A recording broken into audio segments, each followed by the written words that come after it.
Hey everybody, welcome back to Best Bourbons of the Century. At number 6, we had the iconic Al Young Four Roses bottle. That was such a beautiful, beautiful bourbon. We're going to talk about more of that later on in the top 5. You'll see there might be another Four Roses in the mix. But here we are. We're in the big final stages of my list. The top 5 are here.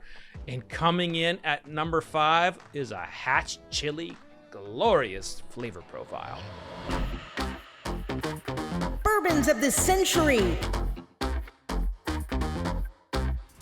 At number 5, we have Russell's Reserve 1998. Now, when this came out, Wild Turkey Russell's Reserve was still kind of battling off some of those old images of what people had for Wild Turkey. You know, the biker bar complex, the fact that it was just kind of like bottom shelf or just only for cocktails. This and some of the Master Keep collections that they had really put the limited edition foot forward. But I think that the 1998 Russell's Reserve was the best thing that Wild Turkey has put out this entire century. Oh my God, I love that thing. In fact, I think there was just over 2,000 bottles. I got my hands on 3 of them. They're all gone. They're all gone because I drank them all. They were so good. But what that did was, what 1998 did, is it opened the door for connoisseurs everywhere and bourbon clubs everywhere and enthusiasts to say, like, hey, this is so good, why don't we take a look at doing a private barrel selection at Russell's Reserve? And so this is the bottle, this is the release that said Russell's Reserve is all right to do a barrel selection. And hey, this was in the top 5. I'm doing interviews with the people who made the whiskey. So joining me now is the great Eddie Russell, the master distiller for Wild Turkey. So joining me now is master distiller for Wild Turkey, Eddie Russell. How you doing, sir? Good. How you doing? I'm living the dream. So I've been putting together my list for best bourbons of the century so far. We've had a good 20-year run here, and you've had a couple in here, and the coming in at number 5 is the Russell's 1998 release. What did you think about that one? That was an amazing one to me. It might be probably my favorite. I mean, each one of them seems to be my favorite as I do them, but you know, this started looking at this stuff years ago, and when Campari purchased us, I got with Rob and Cooper, and we sat down and we were tasting some older whiskeys to see what we can do, you know, get some of the stuff out in the market instead of just blending it into other products. And had these 23 barrels I sort of had hit back.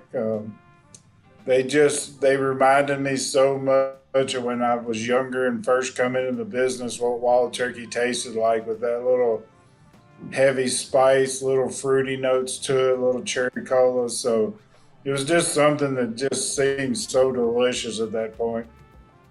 And there was not a large run on it, if I recall. There was only like 2,000 bottles, and they went. That was one of the first times I remember Wild Turkey, like the whiskey just flying off the shelf. Everybody seemed to really like that release too. Yeah, I mean, I was limited. I only had 23 barrels to work with. So it wasn't like, you know, some of the others, even the 2002, I had about 70 barrels to pick the 31 or 2 we used. And this was basically just a group of 23 barrels that I'd been sitting on for quite a while. Like I said, it was stuff that I was sipping on a little bit. It just reminded me of the early 80s up to the early 90s of what Jimmy was doing back in the day. Mm. And this, the average of the age was 15 years old, if I recall. Yeah, right at it. I actually dumped it about a year before it was bottled because, you know, it's just like I tell a bartender who's doing barrel-aged cocktails, you know, taste it every week. And when you think it's perfect, get it out of there because can go the other way pretty quickly.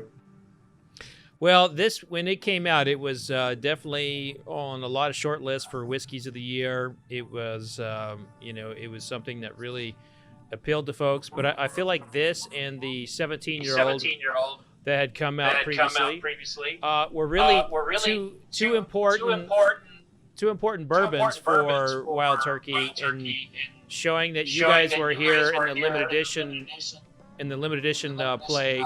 Kind of like all the other distilleries, you all have always been known as like a really good mainstay, an everyday drinker. But these are the bourbons that I feel like put you on the map as like, listen, folks, Wild Turkey also has great limited edition products. And I'm just curious if you have seen, since 1998 has come out, if you have seen a shift towards the attitude of some of your limited edition releases. Yeah, and I mean, that was what I was looking for at the very beginning. I think as our consumer changed, it used to just be older gentlemen like me that sipped their bourbon neater on the rocks. And then you started getting all these bourbon clubs, and they were looking for these unique whiskeys. And, for me, it was just trying to show something different than our normal consistent 101 or something like that. So, finding these barrels, you don't find them all the time, and that's a hard thing for your company to understand. When you did this once, do it again. It's like it don't work quite that way. It's just sometimes barrels just get extraordinary based on where they're placed, what warehouse they're in. How do you find them? Like, I mean, do you have you have it down to a science now where you know where the honey holes are, or do you still find some surprises? You'll find a few surprises, but you start looking in those honey holes. You start looking at the warehouses that produce good whiskey. You start looking in the middle floors, and then you sort of move around from there. Sometimes it could be a little lower, sometimes a little higher, but you definitely start looking. And then it just gets to tasting the whiskey, keep an eye on it. I learned from Jimmy back in the early 90s when we were doing a few things here. Taste the stuff really often. You can't wait a year or two and retaste it. You got to taste it more often to make sure that nothing's going wrong with it or if it's changing. I was talking to Bruce about this yesterday. Sometimes at 6 or 8 years old, you think it's going to be just extraordinary, and by the time it gets 10, it's just sort of average. So you got to keep on tasting, marking it in your books, making sure you're going back and getting a new sample. And when we get to that time, it's 10 years old and it's not there anymore, do you find that it kind of goes in waves, and it may come, the flavor and the quality may come back around 12 years old, or once that flavor is kind of dead, is it dead for good? Not always. Sometimes you'll see, and I've even seen this in barrels that I stick in for my private barrel picks. When they first come in, you'll have a barrel you think is better than this barrel, and then 3 or 4 or 5 months down the road, it's the other barrel that's got a little better. So they can change quite frequently. So you just, like I said, it's all about keep tasting those barrels and seeing what's happening.